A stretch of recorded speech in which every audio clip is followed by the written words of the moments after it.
Yeah. A very good morning to one and all present. Respected speaker, Professor Dr. Srinivasulu NS Sir, Professor of Law, National University of Juridical Sciences, Kolkata, respected chairperson, respected deputy chairpersons, all the dignitaries and the participants. I, Duhita Sergei, co-convener of this session, welcome you all.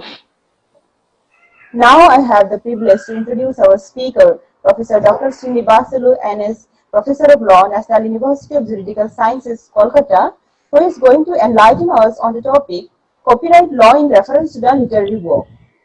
Professor Dr. Srinivasulu NS is working as a Professor of Law at National University of Juridical Sciences, NMJIS, Kolkata since 2013 after being promoted from Associate Professor. Prior to that, he had also served as a faculty in LNSIU Bangalore and many other law schools in India. He is a commerce graduate from Sri Krishna Deva Raya University and also a university topper, first ranker, secured gold medal in LLB from Covimpo University. Further, he had obtained first class in LLM and PhD in law from University of Mysore. At present, he is an expert member in UGC for the purpose of affiliation and 12P recognition in India. He is a distinguished member of International Council of Jurists, London, scientific member of Canadian Institute for International Law, Ontario, Canada, World Commission for Human Rights, London, nominated chair professor, NLU Assam, in charge of MHRD on IPR during 2014, organized in association with WIPO, IPO, and FICCI. He also provides training to the judges and probationary officers organized by judicial academies. About his work, he has authorized various books wherein he has obtained 107 credits to his work, and they were published by many reputed publishers such as Oxford, London, UK, Penguin, LexisNexis, and Manupatra. His articles were published by International Journals of IPR, Journals of Consumer Law, NLSIU, Bangalore, and many more. He has also attended many international conferences on IPR and presented papers at Germany, Rome, Indonesia, Wisconsin, USA, etc. He had worked closely as an expert with the Ministry of Commerce, Information Technology, and Ministry of Transport, and several other bodies. He has been working social causes with NGOs also. He has been a resource person for many workshops and conferences in India, and also is a recognized research supervisor in many Indian universities and abroad. Till that, he has successfully guided 3 MPhil and 6 PhD scholars under his guidance. There are many other achievements, but due to time constraint, it is not possible to go through all the achievements of Dr. Srinivasulu, sir. So a heartiest welcome to you, sir. We are honored by your presence in today's session, sir. Without further delay, we shall begin our technical session now. So the platform is all yours, sir. Thank you. Thank you, one and all. Good morning to all of you. Good morning, Assam. I shall thank both the colleges for inviting me for this occasion to speak on copyright law. And I believe that it is part of your 5 days program on intellectual property rights, sensitization and refresher program for not only scholars but as well as faculties. Since the topic that I'm going to speak would be on copyright law, I will try to confine my expression of thoughts to the field of copyright. Before I can embark on my views, my reflections or perspectives on copyright, let me give a brief intro to all the participants of this conference, this event. Uh, the, the symmetry between the intellectual property rights and the copyright, asymmetries between the intellectual property rights and copyrights, why is that copyright is termed to be part of intellectual property, and so on and so forth. Perhaps a copyright was not considered to be industrially relevant, commercially viable in the beginning, because going by the Indian culture and tradition, knowledge is meant for the purpose of divine. Since copyright law deals with the knowledge in the knowledge development, deal with knowledge that should be meant for divine purpose. It should not be for profit making or revenue generation. It should not be for commercial or industrial purpose. For this reason, copyright for long time was kept outside the purview of broader intellectual property rights. And it goes without saying that all these intellectual property rights are commercially driven, trade related. In fact, the so-called the most popular international agreement on intellectual property rights, that is TRIPS agreement, it is titled as trade related aspects of intellectual property rights. So it goes without saying, you are only dealing with, you are only promoting trade related aspects of intellectual property. Any kind of intellectual property, including copyright, if it is not a trade related, if it is not going to promote the trade, if it is not going to be trade sensitive, that kind of intellectual property or that kind of copyright whatsoever, we are not going to promote or protect. So such being the case, initially when knowledge, the subject matter of copyright, when it was not considered industrially relevant, it was thought that it cannot be part of broader intellectual property. Perhaps intellectual property itself was called as industrial property in the beginning. Therefore, when the title itself was industrial property, only those properties, intellectually made properties which are industrially relevant, only those things were kept within the purview. And since copyright deals with knowledge, since knowledge is considered for a divine purpose, only designation purpose, right? It is not meant for commercialization. It was kept outside the purview of the so-called industrial property and as well the intellectual property. So the story of intellectual property, it all began with Paris Convention, and this Paris Convention is titled as industrial property. In this beginning international treaty or agreement, whatever you call, copyright was never considered to be part of the broader framework. Copyright came into being slowly but gradually aftermath of Rome Convention, Berne Convention, so on and so forth. It got consolidated through the TRIPS agreement. So the point that I'm trying to put across is copyright law or copyright as such deals with knowledge. The basic subject matter of your copyright is nothing but creation of knowledge, use of knowledge, application of knowledge, and exploitation of knowledge. You take any subject matter under copyright law, ranging from literary work, artistic work, dramatic work, architectural work, musical work, sound recordings, and for that matter, cinematographic films. The 7 different subject matters that you get to see as part of the broader subject matter of copyright law. You take any of those subjects for that matter, ranging from literary till cinematographic works. All these works basically deal with the knowledge. They basically deal with the literature. They basically deal with art, artistic work. Traditionally, culturally driven works are intellectual creative pursuits. So all that matter of knowledge is driven. Since knowledge is considered to be divine in the Indian scenario, basically the knowledge exploitation, knowledge commercialization was not considered to be legal or moral or ethical. For that reason, copyright was not kept within the broader framework of intellectual property rights or industrial property rights whatsoever. So the basic point that I was mentioning, knowledge. How exactly knowledge is being used in the context of copyright? What type of knowledge you are actually trying to deal with? People think that whatever we write, whatever we study, and whatever we learn becomes part of our knowledge. That is true to a great extent, but knowledge is not just confined to what you study, what you read, what you acquire, or what you actually write. It's beyond that. It could be something which cannot be reduced into black and white as well. Knowledge could also be something which has got no corporeal or materialistic form, right? In fact, intellectual property rights broader framework itself is meant to focus on those types of properties which are not having corporeal or material form.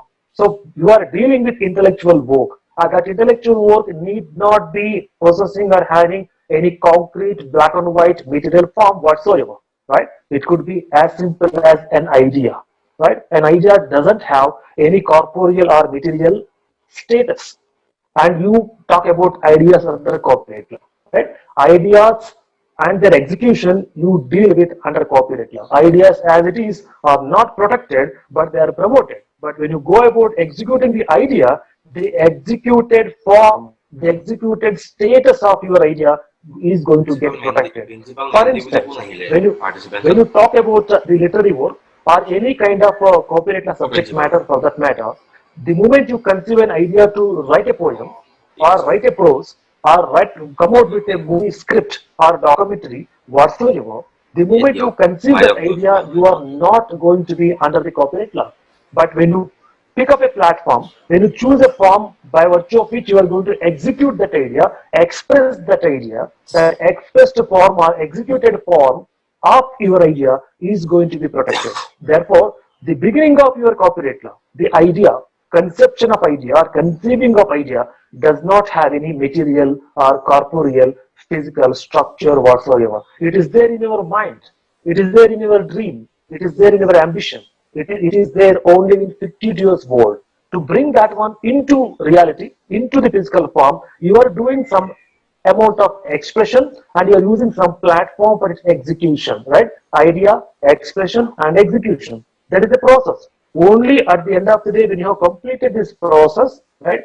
When you have traveled from idea through expression and reach the execution, that execution is only going to be protected because same idea can be expressed in different ways, executed in also different ways, right? A literary work can become a book, can become a novel, can become a poem.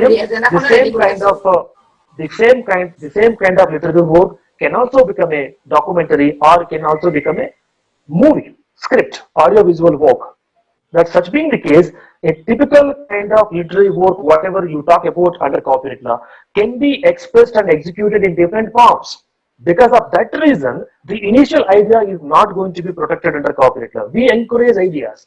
We inspire people who conceive ideas. But at the end of the day, we want those people who are conceiving ideas and those original ideas to be expressed through some modem so that at the end of the day, you execute the idea or platforms for commercial purposes, right? Since this literary work, the first subject matter of your copyright law, whereby you are going to express your thoughts, right? Execute your ideas. The same expression in black and white in literary form can be used for different purposes, can be used in different platforms, right? In fact, topic subject copyright law is fascinated with media, creative industry, media industry. So, this matter of copyright law is connected with one or the other media. For instance, the writing law, whatever it is, media, whatever you publish in papers, magazines, right, or books and all, the journals, all that is nothing but literary work. And that entire setup of expressions in different forms on newspaper, books, journals, magazines, whatsoever, it is nothing but print media. Similarly, if you take up any musical work or sound recordings, right, audio works, for that you have broadcasting media or radio media, right, All India Radio, FM radio, and all that. Similarly, for audio visual work, you have television media, digital media, whatsoever. For cinematographic work, you have a movie media industry where you are going to use that platform for expressing your different types of literary, artistic, dramatic, cinematographic works and all that. So the point that I'm trying to put across is, it is the creative industry, it is the media which is going to provide platform for the expression and execution of various types of copyrightable subject matters, right? Your idea at the end of the day is going to be executed in the it could be print media, it could be broadcasting media, television media, film media, or for that matter, digital media. Your expression is going to be executed on these platforms. Without these platforms, you cannot execute. In the absence of these medias, print, radio, television, digital, and as well your film media, your copyright is going to be expressed. There would have been no platform for expression. There would have been no viability for execution. Then there would have been no copyright, right? So the point that I'm trying to put across is, for the fullest expression and execution of your idea, and also to ensure that you are going to be eligible for getting your copyright protected, you need to avail benefit plan of the media. Only then you can crystal clearly, you can express your ideas and execute it. So the point that I'm trying to put across is, it is the publication, it is the circulation, right? When I say publication, publication need not be in black and white. It could be on a digital platform, it could be the expression of the same in different types of platforms whatsoever. Similarly, when I say circulation, you are circulating the executed idea. That circulation could be on any of the media platforms. So the expression and execution of your ideas, right, under the copyright law takes place on the platform of media. So, of your copyright law, so the performing any type of literary, artistic, dramatic, musical, sound recording works, they are actually subserving the cause of the media, because the platform is the media where you are going to express your thoughts, express your ideas, and execute those expressed ideas for commercially driven purposes, right? And only when this driven purpose is protected. And so with this brief overview, let me mean by copyright, the scope, definition, and composition of copyright. People say that copyright is something which is worth copying, right? When a book, when a poem, when a song, when a movie, when an artistic work, when it is worth copying, then only people aspire to copy it, right? If a particular subject matter, literary work, or any type of copyrightable subject matter, if it is not good, if it is not vivid, if it is not useful, or if it is not worth, nobody would like to use it, nobody would like to copy it, right? So the first criteria that you look in any subject matter which is considered for copyright protection, whether it is worth, whether it is worth use, whether it is worth expression, whether it is worth execution in any of the platforms that your media has provided. If it is not worth copying, it is not worth providing copyright also, right? So it is the other way around of understanding copyright. It is that subject matter which is having market, which is worth expression in any of the media platforms. Only such types of works are actually given protection under copyright law and are considered to be copyright. Copyright, copyleft. I'm not talking about the political admixture of the ideologies here. Copyright is something which is worth copying, which is worth protected. Copyleft is something which is left outside the purview of protectable zones under copyright law. For example, a subject matter, a literary work, which is not marketed, which is not marketable in any of the medias, including print media, that kind of work is not. So it will be left outside the purview of your copyright. So copyright, right? What is that subject which is right, which is considered to be worth for protection under copyright law, right? So that is associated with your creative work. Copyright is the right associated with your creative work. When you deploy your mental faculties for the purpose of expressing some form of literary work, kind of work, that kind of work is considered to be copyright.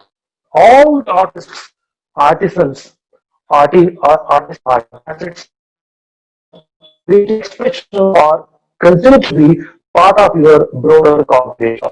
It is that kind of creative work is for the purpose of providing protection under. The scope of copyright law is actually divided into 7 different categories. The broader scope of your copyright law is actually divided into 7 different categories, among us to which literary work is literary works is copyright law. The beginning will be literary work, right? I will brief you out why literary work is kept at the top. Why I said that literary work is the beginning, the foundation, the basics of any other subject matter that you get to see under copyright.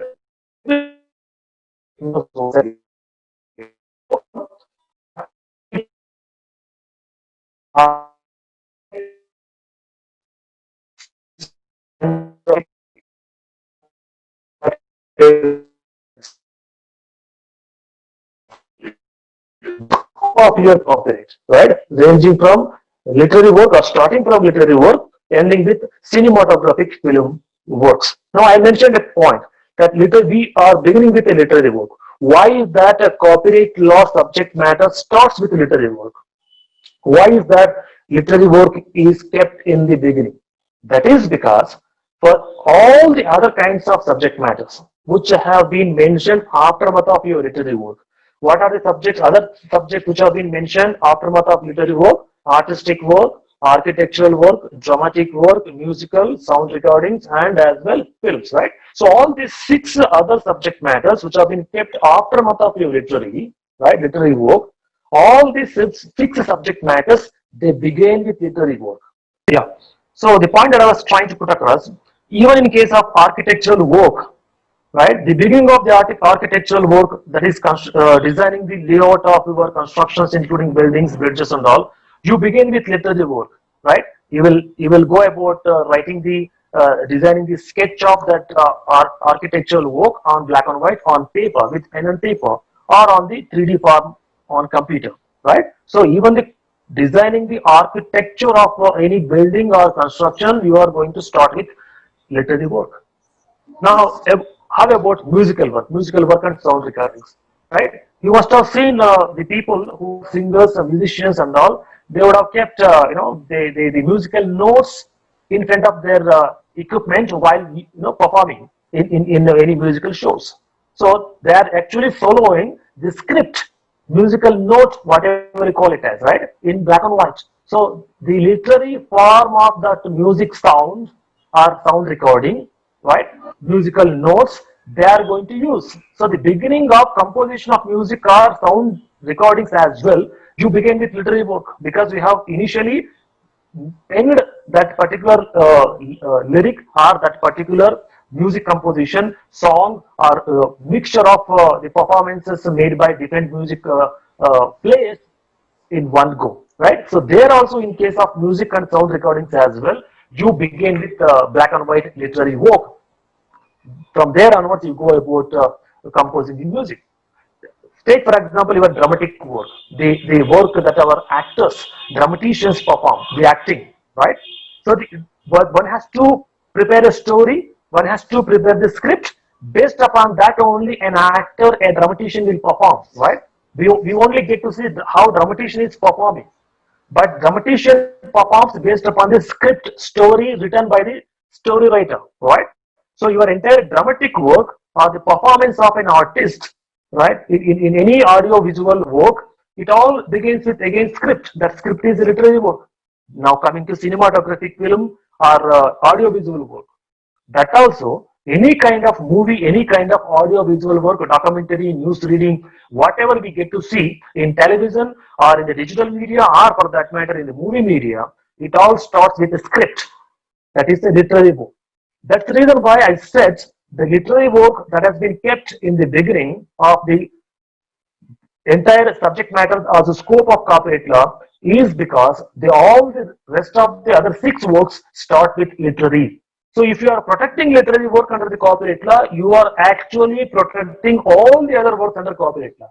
Because for all the other works, as I mentioned, artistic work, architectural work, right, dramatic work, musical work, sound recordings, and films, cinematographic films, the beginning is literary work. If you are not protecting literary work, you cannot protect the extended form of literary work in the form of music, sound recordings, architectural, artistic, dramatic, or cinematographic film work. That's the reason why literary work is of paramount significance under copyright law. The protection of literary work gives protection for all the other expressions that you can get through the literary work. As I mentioned in the beginning, when you write a book, that book can be used as a novel. That book can be used for the purpose of making a movie. That book can be used for the purpose of going about a documentary, a performance of a skit, right? So a particular form of copyrightable subject matter, a particular literary work, black and white, can be used in different forms, can be adapted, right? A novel becomes a movie, a novel becomes a song, novel becomes a documentary, or novel becomes a particular skit. So from the status of a novel, it is getting adopted into different forms and facets of expression. For every expression, you are going to get separate protection. Novel is a literary work in black and white, and it is displayed, used in the print media. So print media version you are protecting under one copyright, and if the same is used as a skit on a radio channel, in any FM channel, For the audio version, radio version, or the way you use that particular script on news channels, radio channel, for that you get a separate protection. If you develop that novel into a movie, for the expression of that novel in the form of a movie, you are going to get a separate protection, right? So for the different types of use and adaptations of a literary work, you are going to get different types of protection, and those expressions are going to take place on different platforms and different medias: print media, broadcasting media, television media, digital media, and as well moving film media, right? So these media are meant for providing varied platforms for the varied expressions of your literary work, right? In one go, I can say that the entire gamut of copyright law is actually based upon this concept of literary work. And that is the reason why literary work is kept in the beginning of the scope and definition of your copyright, or the subject matter of protection that is made available under copyright law. If you consider it as the scope of the copyright, or if you consider it as the various subject matters that are provided protection under copyright law, whatever may be the way you look at it, but the result is same: literary work to begin with, and cinematography works to end with, right? That is the paramount significance that you have accorded to this particular work called literary work under the copyright law, because the entire copyright law is based upon, dependent on literary work. Every kind of adaptation, every kind of expression, every kind of execution of any type, category, version of a copyrightable subject matter begins with literary work. And this literary work is again of two different types: literary elements, non-literal elements. A work which has got literary elements, and on the other way around, the works which are not having literary works. It happens basically in the context of computer software, right? In fact, computer software has also become part of literary work aftermath of 2002, aftermath of this WTO WIPO treaties, which mandated the recognition of literary work in a digital or electronic form. Now, your computer programming or your software development or writing of algorithms for the purpose of developing software or computer program is considered to be writing in digital form, or literary work in digital or electronic form, right? So now that interpretation came about: literary work in physical form, literary work in electronic or digital form. Your computer program, your software, all right, all that computer related writing is considered to be literary work in digital or computer format. Now, this literary work in digital or computer format, or the works which you consider to be literary works in electronic form, they are of two different categories: electronic oriented literary work which has got literal elements, and these digital works which do not possess literal elements. Non-literal elements of computer software, literal element of computer software as well. Because when you talk about computer software, or when you talk about computer programs, which is formally included within the realm, scope, meaning, and definition of literary work, right? Computer program not only involves writing of a program, using of algorithms. Computer program also involves using of some pictures, images, graphics, isn't it? Right? Computer program or software for that matter is an admixture of literary work in electronic form, and as well it also involves some graphics, some pictures, some images, right? And these pictures, graphics, and images need not be completely literary work oriented. They would involve some non-literal elements as well, right? Or in case of literary work, you talk about literary work, literary elements. But when your computer software or computer programs, they are involving some amount of non-literal works, especially in the form of pictures, graphics, and images.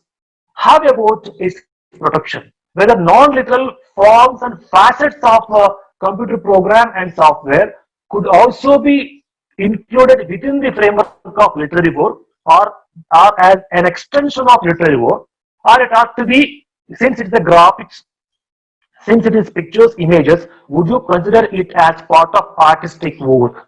Because artistic work is also protected under copyright law, right? We have a separate segment called artistic work to be protected under copyright law. Literary, artistic, dramatic, like that you go about, right? When you have the feasibility and the facility of protecting graphics, images, pictures as part of artistic work, why is that you need to put them together with the literal elements of computer program, that is literary work, and you are according protection under the literary work only? That's the debate which is going on. In fact, which was going on, now it is more or less settled, especially in the jurisdictions like US and UK. But in the Indian scenario, we are still debating it, because whether we confined to provide protection to computer programs and software under the copyright law, or we are going to extend protection for computer program and software under the patent law. It is still a debate in India. We do not provide patent protection for computer software, but we are providing some amount of protection for computer software under the copyright law itself by expanding the canopy of literary work. Now, the current debate that I'm actually igniting is about this expansion of the purview, the scope of literary work, whereby aftermath of 2002, we have included computer program or writing in electronic form, whatever you call it as. Now the question is whether this writing in electronic form expansion also includes graphics, pictures and images. Because graphics, pictures and image actually come under the artistic work, and we have a separate production available for artistic work. If this is the debate, if this is the kind of confusion that people are having, let me say that artistic work, whatever we talk about under the copyright law, is about individually performable, individually executable artistic works, right? It could be picture, graphic, image, whatever type of artistic work that you are contemplating. If these pictures, graphics, images are having individual function, individual scope, like for example Picasso picture, right? Or any painting for that matter, which is independent, individual. You can hang it on your wall, or you can sell it, purchase it, make copies of it individually. But the pictures, graphics, images that you are using as part of the computer program or software, they are going to perform their task by sitting along, by getting combined along other literary work like algorithm or computer code, computer language, whatsoever you call. So computer software or computer program is an admixture of writing in electronic form, computer language, object code, source code, and as well it is coupled with graphics, pictures and images. These graphics, pictures and images which are used as part of your computer program or software, they do not have independent exclusive function. They are dependent on the combined literary work, computer code, object code, whatever you call it as. In together, in a combined form, in a joint way, in a compiled way, they perform their task.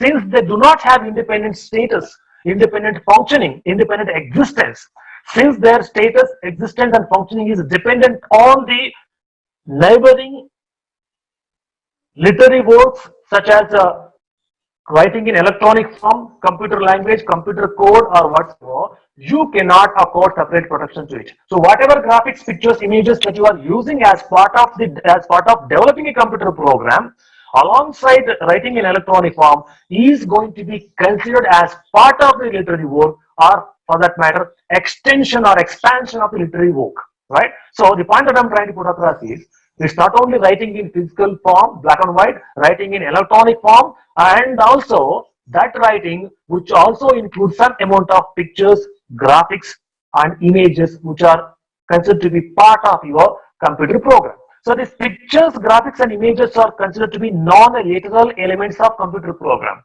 They are not literal elements. They are non-literal elements of computer program. Since we are talking about literary work here under the copyright law, we need to know what are the different facets, different types of interpretations that are available now in Indian jurisdiction, right? With reference to the literary work, right? We began our debate with literary work to be on black and white, right?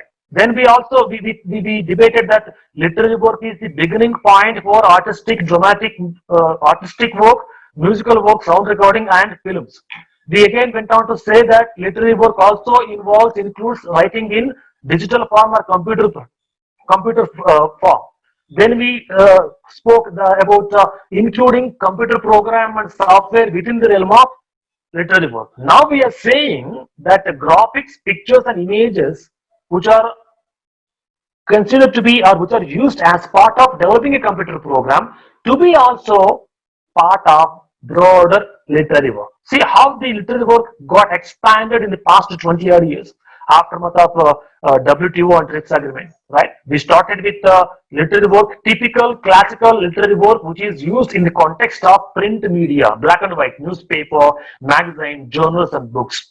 From there, now you are talking about the broader perspective of your literary work, wherein every type of expression, every type of execution of any idea is actually coupled, compiled, put together along with or within the meaning of the literary work. So the entire gamut of copyright law is actually purely is going to begin with literary work, irrespective of the type of expression, irrespective of the type of execution, irrespective of the kind of platform, the media, the creative industry that where you are going to use this subject matter of copyright, you are beginning your work, performance, execution with literary work, right? Ideas are expressed and executed by beginning with literary work, and you are ending up with that artistic work, dramatic work, music, film, whatsoever, by using different platforms whatsoever. So this entire definition, meaning and scope of your literary work actually spans across the entire gamut of your copyright law. It runs across the entire subject matter of copyright law. It runs across the different platforms that are made available for the expressions of the various copyrightable subject matters. It runs across different medias ranging from print media, broadcasting, television, digital, and as well as films. So, for me, copyright law is all about literary work. If you are protecting literary work in the possible strict manner, you are actually protecting all the other different types of subject matters. You are actually protecting all the different forms of expressions of the literary work on all the different platforms that are available for the execution of the copyrightable subject matter or the copyright as such. So the beginning, the is nothing but the literary work. Such being the case, there is nothing wrong in giving paramount significance to this concept called literary work under the copyright law. Because literary work at the end of the day not only performs as the beginning point for copyrightable subject matter, it deals with knowledge. It deals with knowledge creation, knowledge generation, knowledge use and application, right? So for the creation of knowledge, for the application and use of knowledge, literary work is the starting point. When you talk about knowledge economy, knowledge driven economy, when you are in the knowledge driven era, you are actually touching upon the canopy of literary work, right?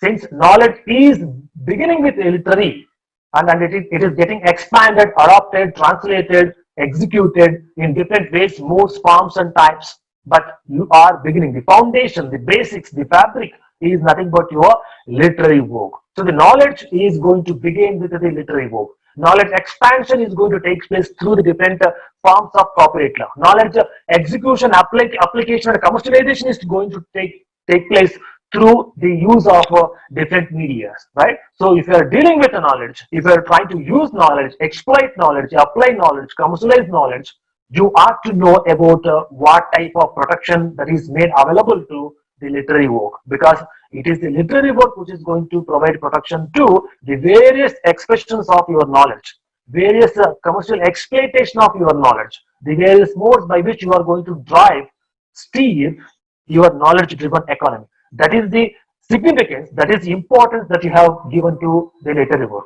In fact, it is this literary work which prima facie suo moto on the face of it deals with the knowledge. That is the reason why you happen to keep copyright law outside the purview of the so-called industrial or intellectual property, right? As I mentioned, we began intellectual property's journey at international level began with Paris Convention as far as general intellectual property law is concerned. Under the Paris Convention, except copyright law, all other IPR forms were there, right? Patent, trademark, design, geographical indication, your computer related works, and also trade secrets. So all the different types of IPRs were covered under the Paris Convention, but copyright law was kept outside. because copyright law was not considered worth industrial application, because copyright law deals with knowledge. Knowledge is meant for divine, right? Knowledge, literary work, expression, all that is nothing but divine purpose oriented works, and they should not be given protection. Number one.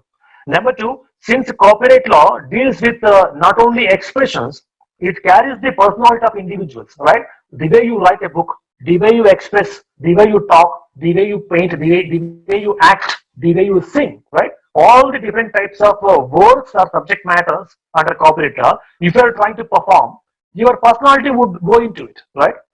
An individual singing a song, while singing that song, his or her personality would go into it, right? Kishore Kumar's songs, why they are so very popular? Because Kishore Kumar's individual personality would go into it. That's the reason why even today Kishore Kumar's songs, music, music is coming out in different versions, different compilations, because that individual portrayal of his personality gets carried into what he does.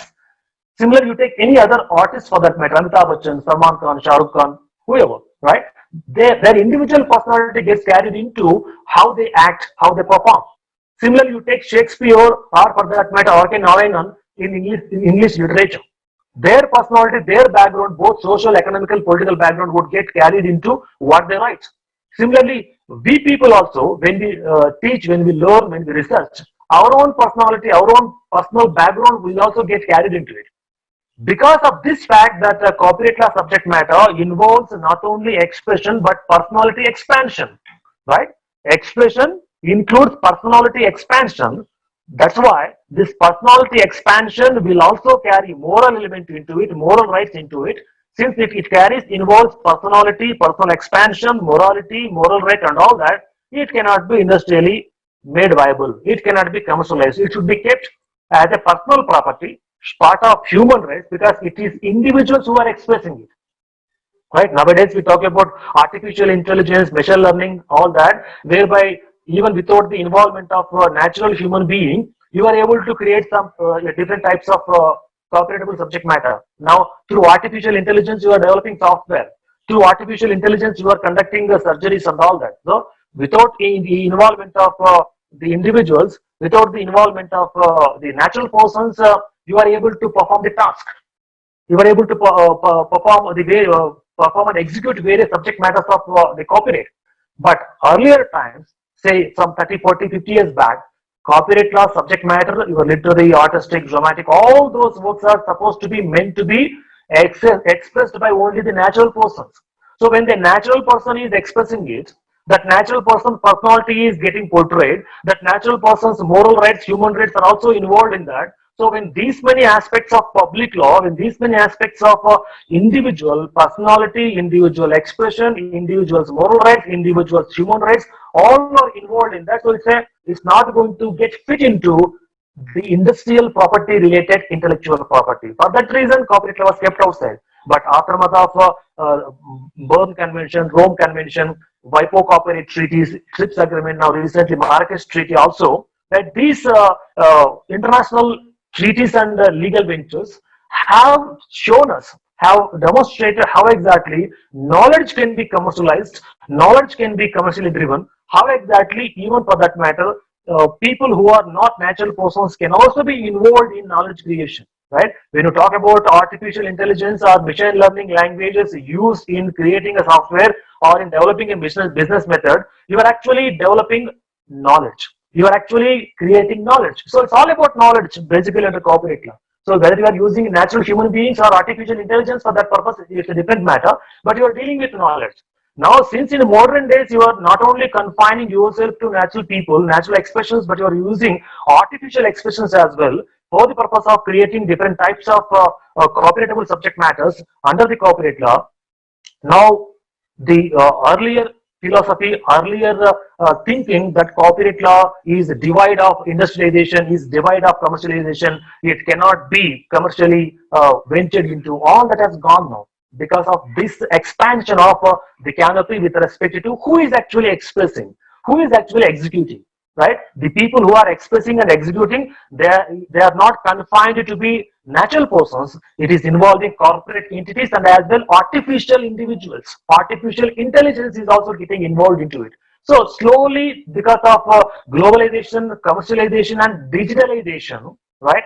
The earlier euphoria that was associated with copyright law to be only divine oriented, knowledge driven, to be kept outside the commercial viability era or industrialized era, that has gone now. Slowly, it has become part of the broader intellectual property or industrial property legal framework. Now, it is a part of the entire gamut of intellectual property law when we happen to adopt these international treaties and conventions to give way for creation of knowledge, use of knowledge, not only by means of performance and execution of natural living beings, natural human beings, but as well through the commission of corporate entities and as well artificial intelligence. Now, as far as the Indian law is concerned, we happen to have this 1957 law on copyright in India, aftermath of the independence. So 1957 Copyright Act was the fundamental basic law on copyright, right? What is copyright? What are the various subject matters of copyright? How exactly it is protected? What is the duration? Who actually who is eligible for getting protection? What type of functions copyright registry performs? Right? These basic features it happened to provide. But aftermath of that, we happen to undergo a number of amendments: 94, 99, 2002, and also in 2013. The latest amendment that we happen to have for copyright law is 2013. And through these 4 or 5 different amendments, we have actually gone about expanding the canopy of copyright law, in particular literary work, right? If you look at every amendment that we happen to make to our copyright law, 94, 99, 2002, and as well 2013, you will get to see that it is the literary work, the domain of literary work, which is getting expanded, right? As I mentioned, through one amendment, you happen to expand the canopy of literary work to include writing in electronic form, digital writing. In another work, you happen to expand the literary works of canopy to also include non-literal elements used alongside literal elements, especially while making a computer program or software. Then further, you happen to consider that literary work is the beginning, the basic point of consideration for expression of any other subject matters, right? And now you are also considering that performances, aftermath of 2013 amendment. In fact, this 2013 amendment is also considered to be a Bollywood version of amendment, because it was actually introduced by a Bollywood individual or personality, the famous lyricist Javed Akhtar. When he was a Rajya Sabha member in the parliament, he happened to initiate the process of amending copyright law in 2012, and which came into being in 2013. And he being a personality from Bollywood, the creative industry, the film media, the 2012 amendment was basically focused on performance, dramatic work, cinematographic work, using literary work in adaptation forms for dramatic and musical works, right? So that literary work, dramatic work, and your cinematographic works got expanded, reviewed, and revisited by the 2013 amendment. So now the point is, when any artist, a dramatician performs as part of a script, right? Script is the literary work, right? So you are going to act in a movie, you are going to act in a documentary as an artist or as a dramatician, and you are going to speak, perform based upon a script which is a literary work. Now this amendment says that sometimes because of your own unique way by which you portray your character, the unique way by which you perform your task as part of the script, you become a brand in yourself.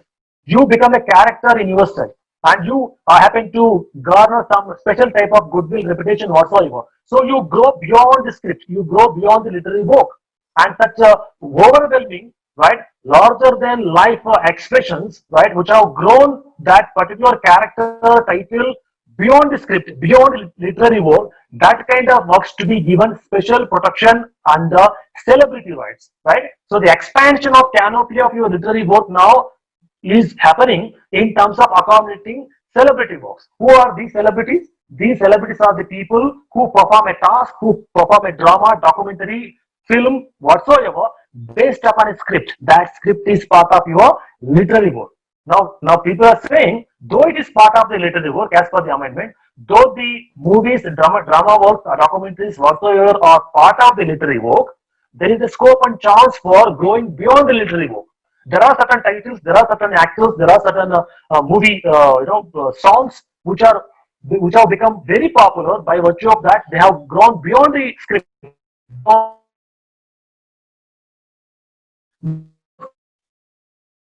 villain character, negative character as part of Sholay movie. Now Gabbar has become a symbol of a negative character. Gabbar has become a symbol of villain character, or people who are not right, people who are doing wrong in the Indian ideology now. Aftermath of that movie Sholay. So Gabbar आ जाएगा, right? You खाना खा लो बच्चों या फिर गब्बर आ जाएगा. Do the right thing, otherwise Gabbar will come. Even Akshay Kumar happened to use that title Gabbar in his one of his movies, right? Talking about anti-corruption, patriotism, and whatsoever, right? So it has become a symbol for a threat, symbol for villain, symbol for negativity, right? So by virtue of that, that Gabbar character happened to grow beyond the script of that particular movie Sholay. So script, when you say script is part of the literary work. So that is how the growth, expansive growth of certain characters, titles beyond the literary work, beyond the scope of the script is going to happen, is happening. That got recognized through your 2013 amendment. Growing certain performances, certain characters, certain individuals, certain songs, right? Certain titles growing beyond the literary work, right? It goes without saying, as I've been telling this since beginning, that the entire gamut of a copyright law, every type of expressions under copyright law, you begin with literary work. But we are talking how literary work is getting expanded, ways and bounds. And now the latest expansion is this: how performances, how dramatic works, how actors, how special characters, how certain special features which are initially part of the literary work are actually growing beyond the literary work, like a character Gabbar, like a particular song, Dil Wale Dulhaniya Le Jayenge, is a song which became a movie in itself, right? Hum Aapke Ho, Hai Kaun. It was a song which became a movie, right? So only those popular stanzas in a song, only those popular characters, those popular movie titles are becoming a brand in itself, are being used repeatedly, right? Because they have grown beyond the script. When it has gone beyond the script, when it has grown beyond the literary work, you have to give special separate copyright protection. That is the catch. It is not just about mapping how exactly you have grown beyond the literary work. When it has grown beyond the literary work means it has reached a stage whereby it is individually and exclusively becoming a separate copyrightable subject matter as an extension of your literary work. So now certain special performances, certain special or unique characterization, certain titles, songs, music composition, whatsoever, when they grow beyond the literary work, right, they have to be considered as an extension of the literary work and they deserve separate, special or unique protection. So this is the latest expansion, latest version, right, or the latest development that has taken place in the horizons of canons or cantos of your literary work, right? So it is the interpretation of this literary work which is of a paramount significance as far as copyright law is concerned. You talk about international copyright law, you talk about domestic copyright law, you talk about copyright laws enforcement, copyright piracy, copyright violation, whatever under copyright law, you actually begin your search, investigation, probe, discussion, debate, research, whatever, by having a debate, thinking, expression on literary work, because it is all about literary work under copyright law, based upon which different types of expressions, different types of executions, adaptations, translations are using the same literary work in different forms and facets under different platforms as provided by the media, including print media, radio, television, digital, and as well as cinematographic films. Now, how far, how long this literary work is protected? Why is that copyright law talks about life plus 60 years of protection? Why is that? Unlike your patent law, which talks about 20 years protection, unlike your trademark, design, geographical indications, etc., which talk about 10 years protection, but here your copyright law talks about life plus 60 years of protection. Why is that? Why this expanded duration of protection is given for copyrightable works? Now we will deal with only literary work basically. Why is that? A book written, a poem written, a script written, right, is protected for a period of life plus 60. What is the reason? And how exactly it is going to be different from other IPR laws like patent and trademark, right? I'll give you a reason for that. Under the patent law, you protect products and processes. Under trademark law, you protect goodwill and reputation, signs and symbols, right? right? Product and process is an invention made by people, not people themselves. Trademark is an indication of reputation, goodwill of a particular commercial entity, not people. But when you talk about copyright law, literary work is an expansion of the expression of an individual. Artistic work, it includes artistic faculties of that the mind of that individual which gets portrayed. You take any subject matter of copyright law, ranging from literary work till the cinematographic work. It is not about machine, use of a machine. It's not about commissioning a commercial entity, corporate entity.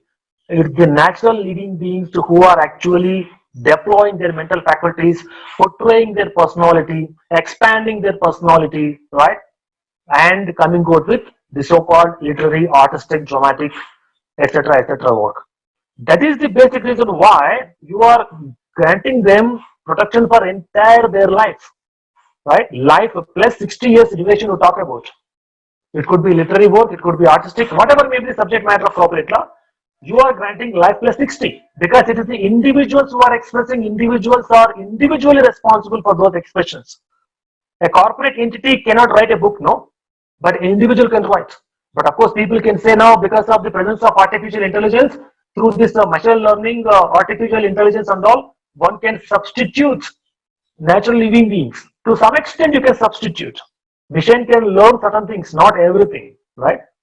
So, in the era where we are more or less substituting natural living beings, natural human beings with artificial intelligence, robots and robotics, etc., even then also, you cannot completely make a natural human being. You can deploy, you can assign certain functions of a natural living being to an artificial entity. For example, the performance of a surgery, right? Like an MBBS doctor does by giving an input, by programming that particular robo or that artificial individual, right? But with that scientific knowledge, you can teach that individual how to perform a surgery or how to prepare software. But how a natural person thinks, that you cannot completely bestow on an artificially created robo, right? On that also there may be some debatable issues. But what I'm trying to say is it is not completely possible to come out with a artificial intelligent individual who is completely substitutable to a natural person. Right? So this euphoria, this ideology with reference to why we are giving life plus 60 years of protection for copyrightable subject matters or owners or authors of copyright even today, even in the era of artificial intelligence, stands still, even holds good, right? Because of the fact that it is the individuals who are responsible for the expression, individual personality gets carried into it, so on and so forth. That is number one reason. There are other reasons also. I'll give other reasons as well. See, copyright law is a monopoly which talks about the compilation of different rights. So when you talk about trademark or a patent, it's one right. Right on a product, right on a process, or a right on a trademark. One protected right. One. But in case of copyright law, when your book, when your literary work is protected, right? You are protecting your expression in the literal form, in black and white, in the form of a book.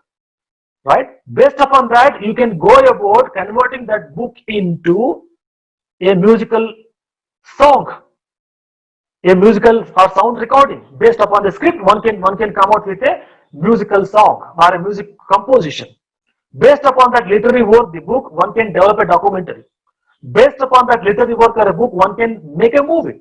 So different ways are there for you to use your one protected copyright. That you can make different versions, different ways you can adapt it into a movie, into a documentary, into a musical note, into a skit, or into a stage performance, drama, whatever, right? And if that literary work, that book is in one language, English, you can translate into some 100 other languages, right? And every translated language is separate unit. From English, you are going over translating it into some 100 other languages, right? So 100 other separate linguistic expressions you are going to come out with. Right? From a book, you are making a movie, documentary, music, skit, drama, whatever. So adapting, using the novel into a movie, documentary, or for that matter, skit, drama and all, you call it an adaptation. Adopting the same literary work, the book you are adapting into different types of book. Same literary work book you are going to translate into different types of languages. So these many options you have got. It's not just one work. Beginning with one work, you can have 100 works. That exploitation may take more than 100 years. It is not possible to completely, uniquely complete that expansion, execution process in 10, 20 years, right? Because of these reasons, you have made available different types of adaptations, different types of translations whatsoever feasible under the corporate law. For this reason also, you have gone about giving life plus 60 years of duration for ensuring rights to the corporate owners, authors, whatsoever. And it starts without saying, it starts with literary work and ends with cinematographic film. The final highest stage of highest level of adaptation whatsoever one can make, one can talk about under literary work, right? So this is the reason why you have kept life plus 60 years of protection. There may be some other debatable issues as well, but these are the prominent issues, reasons, justifications for granting life plus 60 years. So as I mentioned, you talk about moral rights. You talk about not only commercial rights under corporate law, you talk about moral rights. When you have gone about bringing out a literary work, when you have written a book novel, when you exploit it, when you publish it, when you assign it to somebody or when you license it to somebody, you are licensing, assigning, or selling only commercial rights associated with that literary work. Only the commercial rights associated with that literary work or that novel book you are actually assigning, licensing, and selling. You are not assigning the moral rights which are associated with that literary work. The moral rights associated with the literary work will remain with you as long as you are there, as long as you are alive. Because moral rights cannot be assigned. Because moral rights is part of human rights. Human rights cannot be assigned, right? And similarly, moral rights of an individual author of a literary work cannot be assigned, cannot be licensed. As long as you are there, the rights will be with you. So any type of commercialization, publication, adaptation, translation of any literary work takes place only with reference to commercial form of that literary work, but it doesn't involve moral elements or moral version of that expression, because that moral version, moral rights will always be with the original author. Even if the original author has sold that book, that literary work permanently, right? Even if they have sold your literary work permanently to any interesting publisher, individual, whoever, the moral rights will be still with you. You cannot sell, you cannot assign, you cannot license, you cannot give away your moral rights, because moral rights are your human rights. Moral rights are bestowed on you because you are an individual, natural individual, and you are a person, and you have used your personality in creating in that literary work, and that literary work includes and involves expansion and extension of your personality. That expansion and extension of personality includes personality rights, moral rights, and human rights. So human rights, personality rights, and moral rights you cannot assign, you cannot sell out. Only the commercial rights you are going to sell out. This is another reason why you have gone about some uniqueness in copyright law. Life plus 60 years of protection, whatever, all those unique features. This is also a reason, because moral rights, personal rights, human rights will be with you as long as you are alive, right? So there cannot be term fixation for it. If you are fixing a term, that term should be beyond the life of you. That's why you have kept the term after the life of you, your kith and kin next 60 years. Life plus 60 years. As long as you are alive, there cannot be term fixation. After your life, term starts 60 years. So literally speaking, there is no term specified for copyright law. It is life term. As long as your life is there, as long as you are alive, you are going to enjoy the copyright. Only after you are no more, only after your death, the term starts. After the death of the original author, term starts. Which term? 60 years term will start after the death of the original author, who is an individual, right? So the term will start running only after the demise of the author. As long as that author is there, there is no term fixation. It is perpetual. It is lifetime. Even after lifetime also, kith and kin are going to enjoy the term 60 years. Unlike any other IPR, patent, the moment you grant patent term of 20 years starts.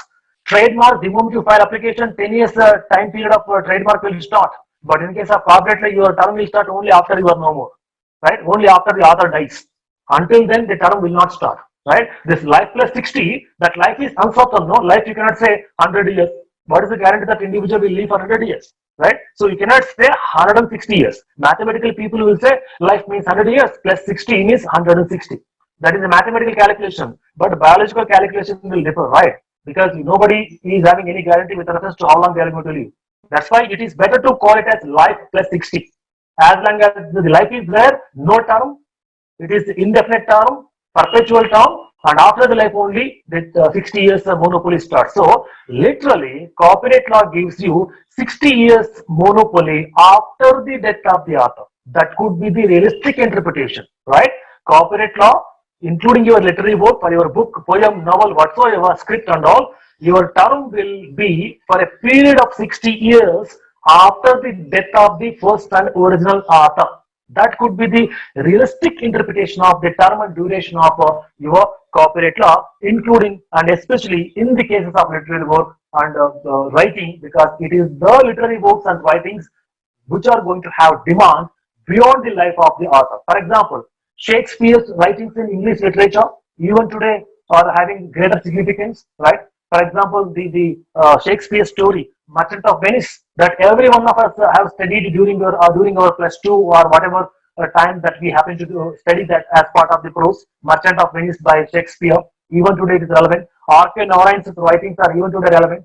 Similarly, in our regional local languages also, we have seen number of write-ups, number of writings by the so-called popular authors, writers, right, poets, which are still relevant even after their death. Their kith and kin also enjoyed. Aftermath of that also, we have seen.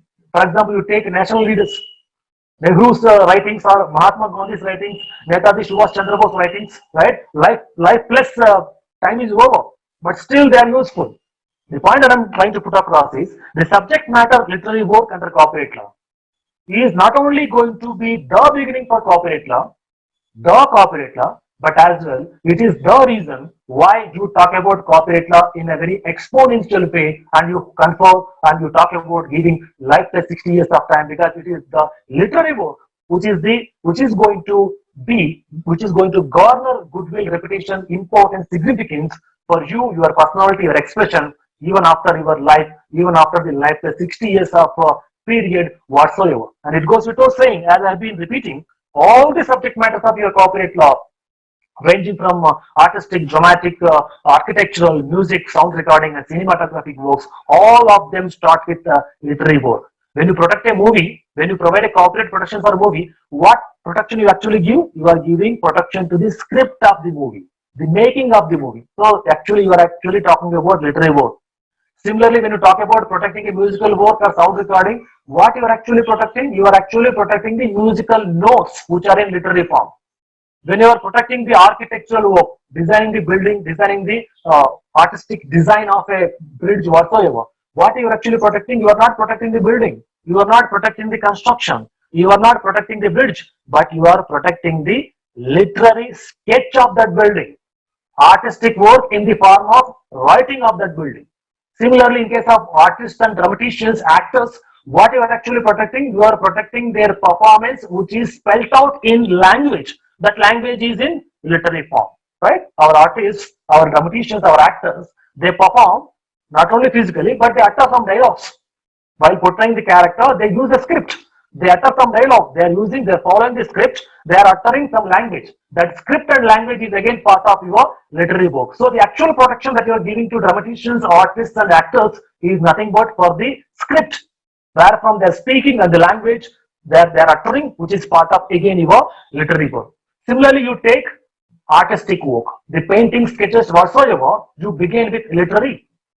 It is also in literary form, either on black and white paper or on computer 3D form whatsoever. You actually going to go about painting a picture or whatsoever. So the point that I'm trying to put across is, directly or indirectly, you are only protecting literary work, nothing else. You may say that you are protecting, you got protection for your song, you got protection for your movie, your artistic work, your architectural work, or your performance, dramatic work, whatever you call it as. But at the end of the day, realistically speaking, you are only protecting literary work, literary part of your movie, literary part of your music, literary part of your artistic, dramatic, or architectural work. Because without the literary work, you cannot have the presence, status, existence of your movie, music, artistic, dramatic, whatsoever work, right? So this performances, this music sound, this audio visual effect, all that is the peripheral, but basic is your literary work. That's the reason why literary work is the subject matter of copyright law, and it is the subject matter based upon which every type of expression, every type of execution takes place. It is the subject matter depending upon which various stakeholders, various creative industries, various platforms, including print media, broadcasting, television, digital, and cinematographic film media is depending on. And it is the raw material. Literary work is the raw material for all the media stakeholders, media platforms, which are providing an opportunity for various types of expressions and their commercial execution, including commercial exploitation. That is the relevance, significance, and paramount importance that is accorded to literary work under copyright law in terms of fixing the definition, in terms of fixing the scope of the subject matter, in terms of fixing the duration, in terms of providing protection, and as an enforcement also. It is the literary work which is going to have paramount significance. For example, when you talk about enforcement, copyright violation, copyright infringement, or copyright piracy, you say that my movie has been copied, my song has been copied, right? My painting has been copied, my book has been copied, or the way I am portraying the character, dramatic work has been copied. What actually they are copying? They are actually copying the musical notes of your song, and they are going, then only you call it as musical piracy. They are going to copy the storyline of your movie. That is going to become copyright piracy, right? They are copying the storyline. The story musical note is in the literary form. They are going to, when people go about mimicry and all that, where people going to imitate the other artists and dramaticians, they are mimicking in a language, they are mimicking by using a script. So there also, in case of dramatic work, artistic work and all, that piracy violation takes place on the basis of literary work expressed, right? Similarly, in case of artistic work or architectural work, that copying whatsoever takes place, copyright piracy, copying, whatever, that copying or copyright piracy, infringement, violation of rights with respect to protected copyright, all happens with reference to literary work only. You are copying the literal element of that artistic work. You are copying the literal element of that musical work. You are copying the literal element of that movie, that is script. So even in case of copyright infringement enforcement also, it is the literary work which is coming to the forefront, and it is the literary work which people are going to misuse, abuse, violate, or copy whenever you talk about copyright infringement. So from dawn to dusk, from A to Z, from head to tail, from beginning to end, your copyright law is revolving around literary work. It is the subject matter which is most relevant with reference to copyright laws protection. It is the reason for, it is the beginning for your copyright laws subject matter. It is the literary work based upon which the scope, definition, and meaning of copyright is given. It is the literary work based upon which the protection and enforcement mechanism is also functioning, right?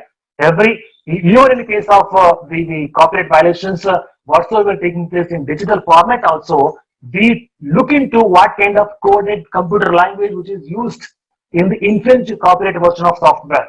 If software is pirated, if computer program is misused or pirated, enforcement authorities or agencies will look into the language, computer language, coded forms, object code, source code, whatever you call it as, right? That again will be in the literary form. So investigation agencies also will look into the literal elements, literal and non-literal elements of that particular expression, right? So what I'm trying to say across is the importance of literary work in the era of copyright. So what I have tried to do in this webinar, in this 1 hour, I tried to explain and debate how exactly the copyright literary work in the sphere of copyright law is finding its greatest scope and significance. I hope that I am able to enlighten you the significance of literary work in the context of subject matter of copyright law, its significance in terms of evolving copyright law at a national and international level, its significance in terms of defining the scope, definition, and meaning of copyright as a subject matter, its relevance in protecting copyright and as well in fixing copyright violations, or for that matter in addressing violation, copyright violations or copyright infringements, which you call as a copyright enforcement. So this is what I got to say with reference to copyright law with a special focus on literary work. Thank you one and all. Thank you, sir, for your valuable content. Now we shall begin our interactive session. Participants may put their questions in the comment box. Sir, we have some questions in the comment box already. So, may I have the permission to take the question, sir? Yes, please go ahead. One question is from Asatosh Kundu. Sir, Yeah. do you think that the non-literary works are part of literary work in some respect?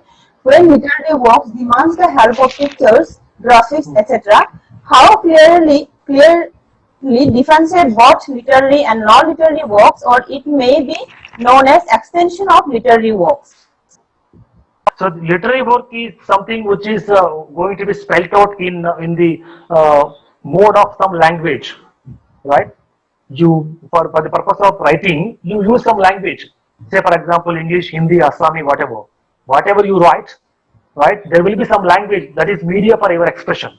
Even in case of computer program and software, you are going to use computer language to develop a computer program or software. Computer language is there, right? But alongside computer language, if you end up with some graphic, some picture, some image, which is not going to be written in literally form by using some language, that you call as non-literal element, because there is no use of any language whatsoever, including computer language, in developing that particular software or computer. That's the reason why it is called and considered as non-literal elements, because graphics, pictures and images which are used in a computer program or software, they may not be having a complete or clear literal sense. That's the reason why but their performance is dependent on the associated computer language. Their functioning is coupled with. That's the reason why it is inalienable, indivisible from the literal elements involved in copyright. That's why you are putting them together with the literal elements and you are going about giving them protection. Next question, sir. Who met in the course of employment who can claim to be owner of the work? In case of your employment, since your employer is paying you, you are drawing salary for that creative work, right? As long as you are employee drawing the salary, your employer will be the owner of copyright, the one paying you salary. Next question is from Dr. Mosumi Kalita. What acts constitute primary infringement of copyright and what act constitutes secondary infringement of copyright? Yeah. First of all, violation of copyright, copying, misusing or making duplicate copies of the copyrighted works without the authorization, permission of the owner, amounts to copyright violation or infringement. Okay.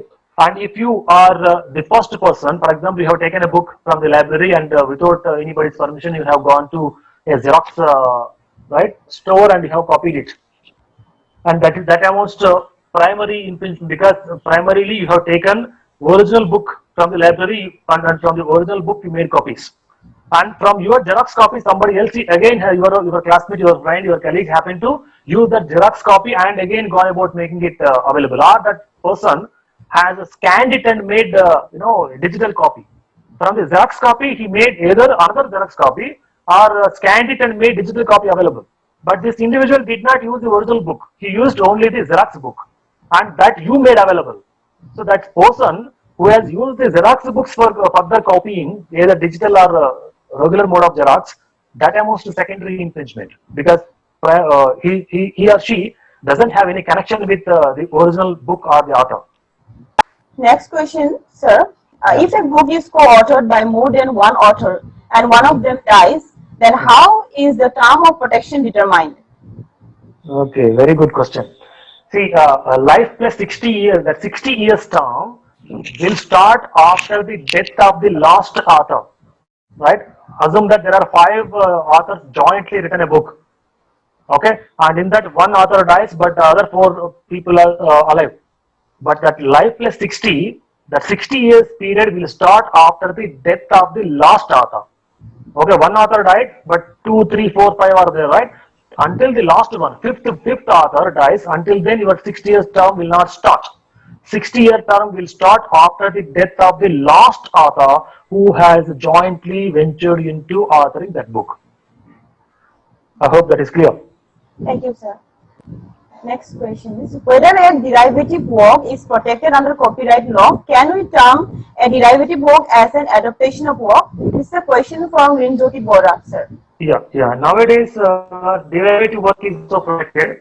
They call it as compilations, database compositions, where you basically compile in a sequential way. You try to compile different resources from different, put it together. That is how you are going to derive particular compiled work.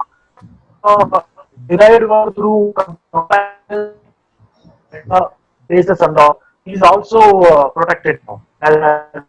Next question, sir. Science and applied science. Why this much determination in India? Sir, is there constitutional support for this? This question from Senaka Sulubu to sir. Science and basic sciences division is done for the purpose of convenience and familiarity. It is not through the constitutional ideologies, right? Only for the purpose of categorization division and supposed to inform not that masters. It is only for the purpose of drawing the border applied. The line that you draw between science and technology. In fact, technology is part of the science itself, or technology is an extended version, applied version, or advanced version of science. That for the purpose of familiarity, you are drawing a line in between. Similarly, basic sciences and applied sciences, it is not done legally or formally. It is only done informally for the purpose of drawing lines or deciding the boundaries with respect to each discipline of science and technology. It is most informal. Thank you, sir. I think the query is clear. So next question is Sir Shruti Basumatari. Sir, the issue of secondary infringement of copyright by photocopying expensive books from a library, how is to be kept in state for the author of a copyrighted work? Okay, so you are taking a copy through using already a copied work. By using a Xerox copy, you are trying to make further copy. That is that because that Xerox copy has been obtained from the original work, right? You may call that Xerox copy is already a derived work. From the derived work, I am going about copying it. But the derived work is obtained through illegal means. The derived work, the first Xerox copy of the original book has been obtained through copyright piracy. There are no legal means whatsoever used in obtaining that original one. As long as your originally obtained Xerox copy is not obtained through legal means, even it's the derived versions or secondary infringement, secondary copy, whatever you call it as, will also carry that illegality, because that the extension of that illegality element, even secondary infringement is also going to be considered as copyright violation of the original copyright work. That's what she's asking, how is it to be kept in check for the author? How will the author know that? Yeah, because for study and research purpose, one can have one or two copies. That's not a problem. Every individual, without the permission of author, we can keep one or two copies for our private study research purposes. But you cannot sell that in market, right? You cannot make that your job to Xerox some original books and sell it out in the market. For your personal purpose, you can make it. There is no problem with it. Everyone can make that. Not only teachers, students, scholars, but even the people whoever would like to have a look at it can make maximum 2 copies for their private purpose. But only what we are trying to prohibit is commercialization or making selling Xerox copies itself as a job. That is actually prohibited. Okay. Thank you, sir. The query is clear. I think to Shruti Basumatari. Next question, sir. From Suniral Basumatari, sir. If I translate a book and publish it with permission, who will get the copyright? Okay, you are translating a book with permission. Yes. And for the translated version, you will become the author.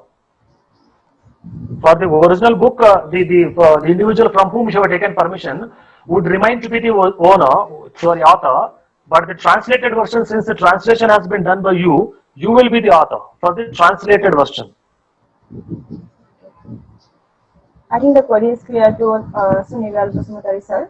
So Yeah. I think there is no more question in the comment box. So anyone, if you have any doubt or any query, you can directly interact with sir.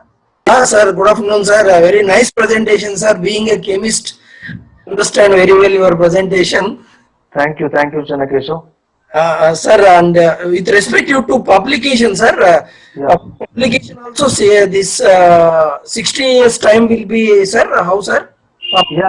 For Right? publication also, wherever you publish in journals or for that matter in book form, Sir. the copyright term is same. Your life, Uh, after your life, 60 years. It is common across all the different subject matters of copyright. okay, sir. Okay, sir. Yeah. Thank you, sir. Thank you, Chanakeshav. Thanks for Thank you, joining sir. all the way from Chennai. Thank you, sir. Uh, Thank you, sir. Thank you. Next question is Apurva Sati. Mhm. What is colorable imitation in related to copyright? Limitation, I think. Yeah, colorable imitation, right? This imitation is actually, an aspect that comes under the trademark where people, adapt, use same trademark with a different color combination. They go about using, different colors, but use the same symbol or sign to dupe the customers in the market. But in the context of copyright, colorable imitation would amount to copying the original script with minor changes or minor fine tunes or you will try to fix those loopholes which are there in the original script and you will present the script in a very grammatical or glamorous and colorable way and you will project as if you have fixed the problems loops in that original script and you have come out with a extended or advanced version, right? So basically you are using copying the original script, original book, whatever, and you are trying to fine tune it slightly to suit to the contemporary needs or to suit in a better way. That is called as a no glorification, colorful imitation of the copied work.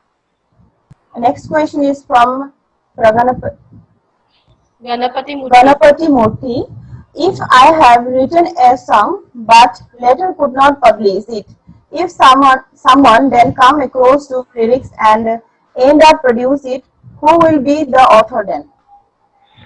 Yes, you are the one who has written the song initially, but since you kept quiet, right? Somebody who is clever enough happened to come across your song and published it, made it available publicly.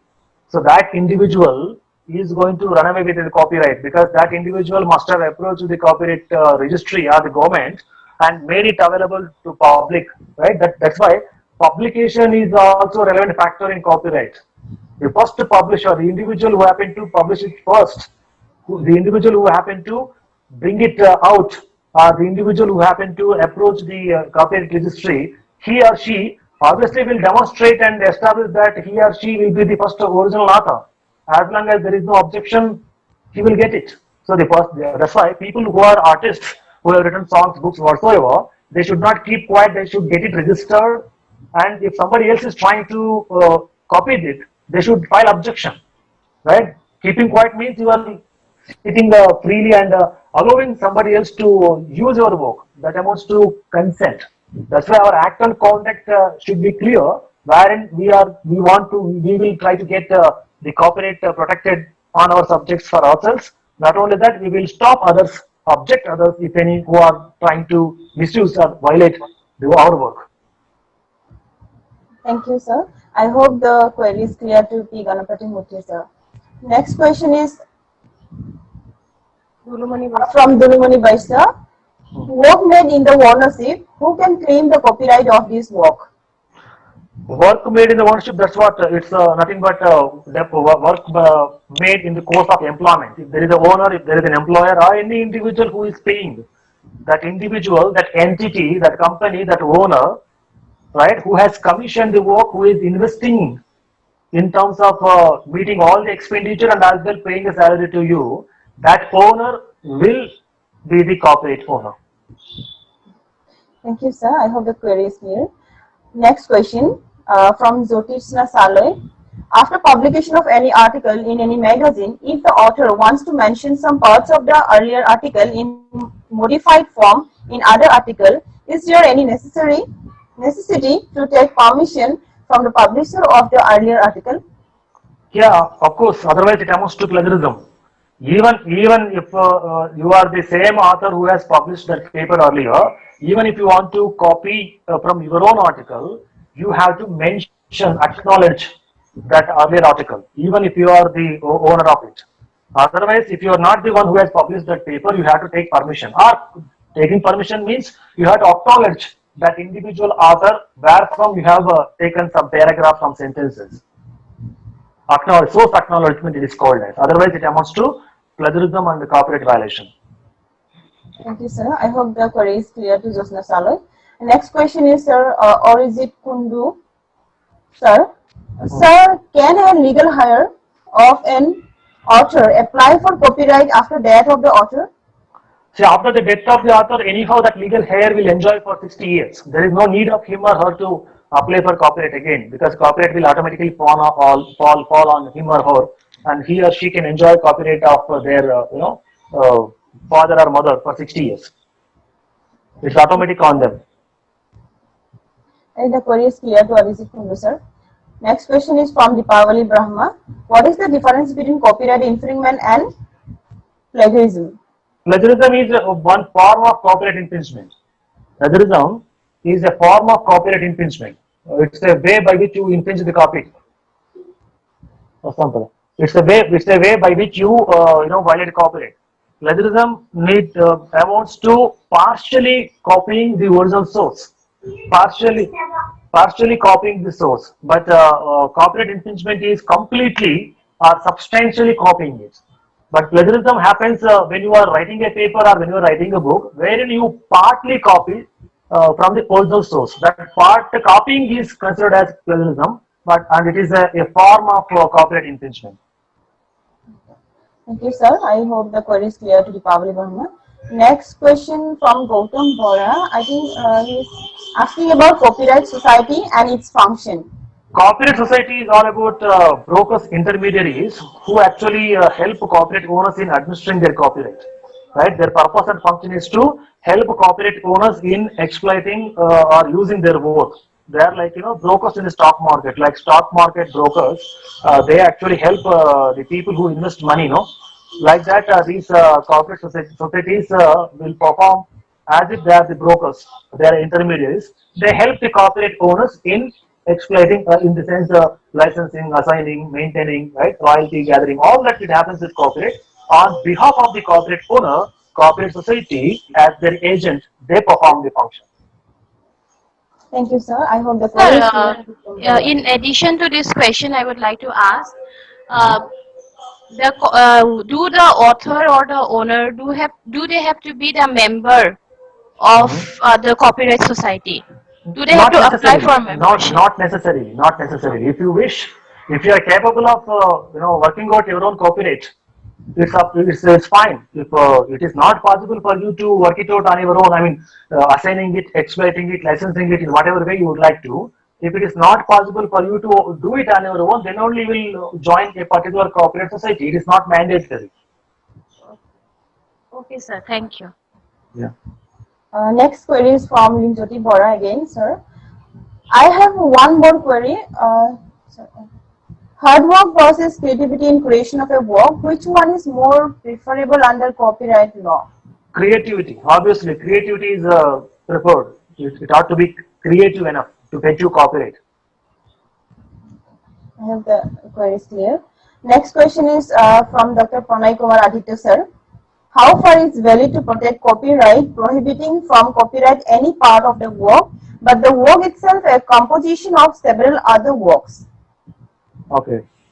See, in fact, it is going by the classical copyright law. These compositions were not considered work. But of late, what happened aftermath of this digitalization? For example, you take any search engine, Google search engine, Yahoo search engine, or for that matter, databases online, LexisNexis database, Westlaw database, and all that. Right? They're all providing you, making available the information resources online. They are not the authors. They are not even the publishers. They are only providing a platform based upon which you are making yourself available, or you are drawing information from different corners. So, because of this digital era, wherein this compilation, keeping the compiled versions on one platform, like a library, has become a reality. If you want to stop these compilations from growing, you have to stop the internet itself. You have to stop the Google search engine. You have to prohibit Google search engine from what it is doing. Or for that matter, all the databases or all the these search engines you have to stop, because the basic job and function of these databases and search engines is to simply compile, put together the information available and make it available to you, like our library. In any college or in any university, what our library does, they do not publish, they do not write any book. They will purchase and book or database available to you in the library, so that the people like any teachers, scholars, students can go and make available. So earlier it was the case, but now in the digital era, you are going to have it on in the digital mode. So like your library puts together, compiles all the books relating to intellectual property rights in one rack, right? Property law another rack, constitutional another rack. So that is compilation. That compilation is meant for the convenience.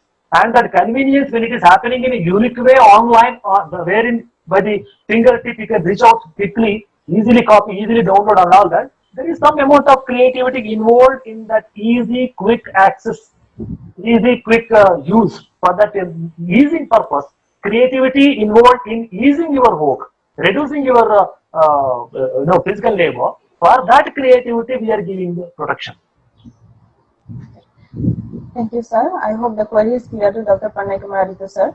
Next question is from Arijit Kundu, sir, again.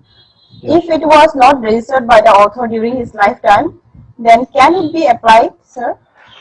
Yeah, in fact, it's a typical question. In fact, earlier to 1957, when there was no copyright in India, right, we never used to go for copyright registrations. For example, even in UK also, your Shakespeare's or Arthur Norton's writings were never registered under copyright law, right? Even without registration also, the copyright can be protected. When a particular work, book, poem, story is so very popular, when it is known to everyone around, you need not to get a certificate. If you want a certificate, even that can be obtained without the copyright registry, one can straight away go to the court of law and obtain a declaration. For example, after the death of Shakespeare, Shakespeare's family people went to court of law and asked for a declaration saying that Shakespeare, the popular star in English literature, he never obtained any copyright registration, but as long as he was alive, people respected him and his works. Now he is no more. We don't think that people are going to respect his and his works. People will copy it. So that's why the court is hereby asked to give a declaration that since we are the kith and kin, family legal heirs of Shakespeare, we should be declared not only as his kith and kin to be eligible to carry forth the proceeds of the work that that he has written and as part of the copyright law. So one can obtain declaration from the court of law if their forefathers or their previous generations have done some work which is not registered. I have the query is clear. Next question is from Nitin Gehlot. Is there any difference between doctrine of sweat of the brow and minimal creativity? Yes, sweat of the brow doctrine is a doctrine which was prevalent under the classical copyright law, wherein when you have endeavored in not only conceiving an idea and when you are the first original expressor, right? You should have sweat. You should have sweat. There should have been sweat on your eyebrow. That means you should have labored intellectually, skillfully to conceive that idea and come out with the typical kind of expression. That means you should have been the first person who has written that book or who has written that poem. Only then you would have got copyright protection, right? You should have sweated, you should have created, you should have been the individual who deployed his or her intellectual creative skills. Only that fellow will be given the copyright protection. But now we are encouraging adaptation of it, right? You are not the original script writer, you are not the one who has written that novel, but you are the one who is going to make a movie out of it. So you are adapting that novel into movie. You are actually converting that novel into a documentary, or you are going about changing the language, translating it. So if you want to confine to set up the brow, that means the first original creator doctrine, you cannot grant protection for these adaptations from novel to documentary, skit, drama, or movie, from English to Assamese, Bengali, Telugu, Kannada, like that. Those translations, adaptations, which are actually extensions of copyright law, copyright subject, you have to stop that. So in order to have the vibrant modes of copyright protection, to make adaptations, translations also to be feasible, we happen to adopt that minimum creativity, because for adopting from a novel to make a movie, you need to be little creative, right? That conversion, that changing, right? As it is, novel cannot go into the movie script. You have to there and here you have to make some changes. That some change is minimum creativity. Similarly, from English, if it is going to be Assami, to suit Assami local, understanding, local knowledge, you will, change certain words. You will not verbatimly copy. You will not verbatimly translate from English to Assami, right? You will, to suit the local understanding, local colloquial dialect and all, you will change certain words also. That is called as minimum creativity, minimum change, minimum adaptation, minimum the adaptation or innovation. That is there we will grant protection. So that is the difference between creativity, minimum creativity, and the set of the law. I hope the query is clear to Nitin sir. Yeah. Next question is from Dipavali Brahma. What are limitations and exceptions to copyright? Yeah, there are quite a few limitations and exceptions to copyright. That copyright, as I mentioned to earlier individual also when he was questioning, for private research, public, government purpose, one can keep couple of copies, right? That's the limitation on the part of the copyright owner. You cannot go against that individual who has kept a couple of copies for the private study purpose, or you cannot file a case against a judge or a government employee who has kept your book for government purpose, right? That's a limitation. That's a limitation on the part of the copyright owner. Similarly, when you can demonstrate that the copies that you have made is meant for fair purpose, you are not making those copies to sell in the market, right? You are making those copies to be available for your students in the class. For example, we go about distributing study material in the class, right?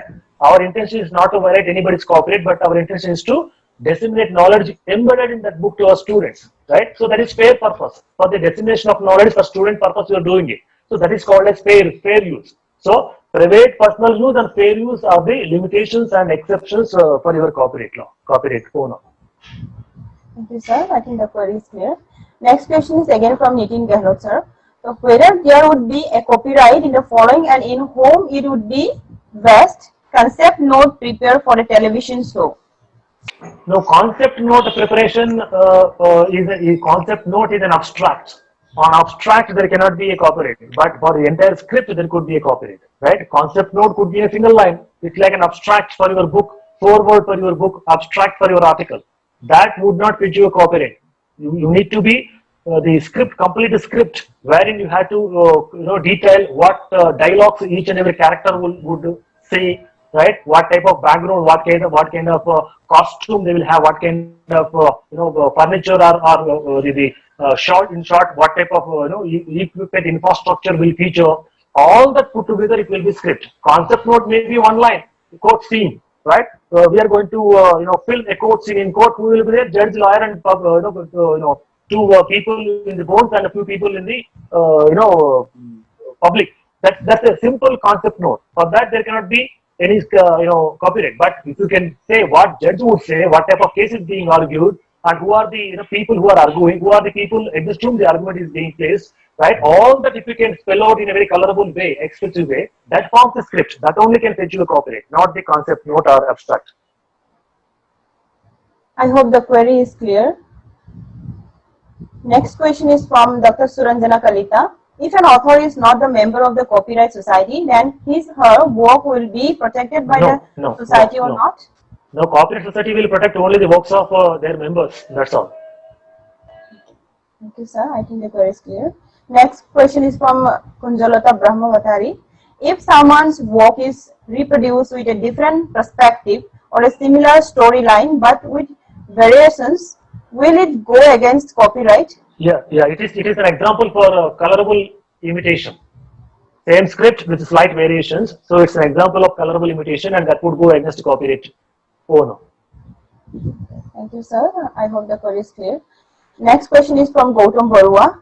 If one takes few sentences from a write-up of other and acknowledges it by giving reference, whether then also it amounts to plagiarism? No, it doesn't amount to plagiarism as long as you are acknowledging the source wherefrom you have taken a couple of sentences. Acknowledgement doesn't amount to plagiarism. Thank you, sir. I have the query is clear. Next question is from Suti Basumatari. Is minimum creativity a sort of evading infringement in a copyright law? In fact, I don't think in that way. Minimum creativity is a requirement. If you do not even prescribe minimum creativity, then the objective of copyright law will miss. You are going to miss the bus. That's why, when in case of adaptations and translations from the original copyrighted work, that minimum effort that you have put in, minimum creativity you happen to go about in adapting, in translating that script, that book or that work, that is prescribed, and it is not meant for the purpose of, in fact, copyright infringement. It is only for developing the creative industry from print, the work which is confined to print media, the book, you are expanding its audience base to broadcasting, television and films as well. So the market, you are expanding the market, right? Print media confined work, you are bringing it on in the broadcasting media, television media, print media, digital media or film media. So in fact, you are expanding the market base for the original work. So it is not an exception for infringement, and that minimum creativity is meant for granting you a separate special copyright for your respective adaptations and the translations. Thank you, sir. I hope the answer is clear to Shruti Basumatari. At the outset, congratulations, Dr. Srinivasulu, your excellent presentation. I have no personal query as such, as on behalf of, for the benefit of all other participants and students there, I thought I will just put a query. Yes, sir, please. Can judges claim copyright for the judicial pronouncement judgments delivered by them, which are not reported, which are not domain?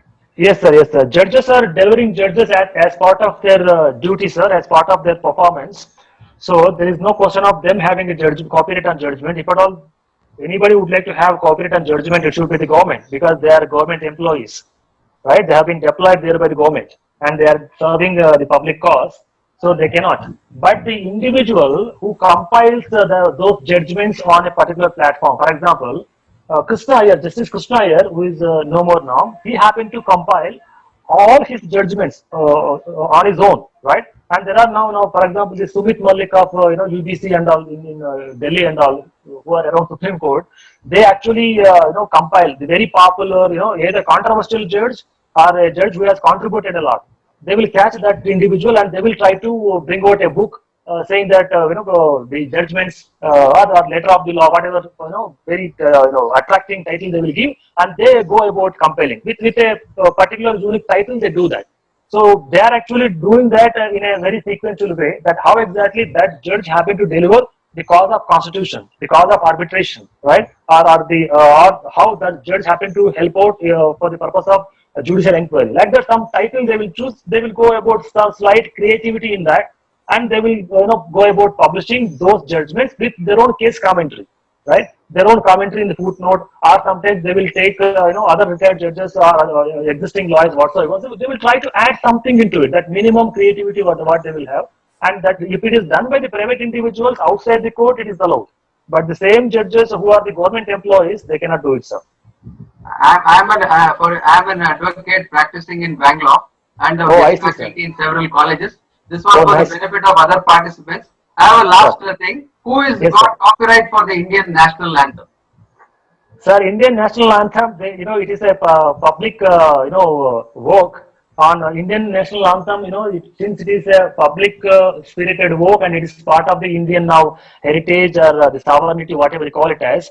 On that, there cannot be any copyright as such. But that individual who is from Andhra Pradesh, who has written that, including Vande Mataram, your Jana Gana Mana, and even that flag of national flag, people talk about it. That because there is some amount of creativity, artistic work, that literary work, all that is involved in all these nationally relevant things, national anthem, national flag, and all that. But typically speaking, copyright law is meant for protecting individual private monopolism. It is not meant for protecting public works or the works which are meant for the public, public recourse. So there cannot be any such copyright on such national interests.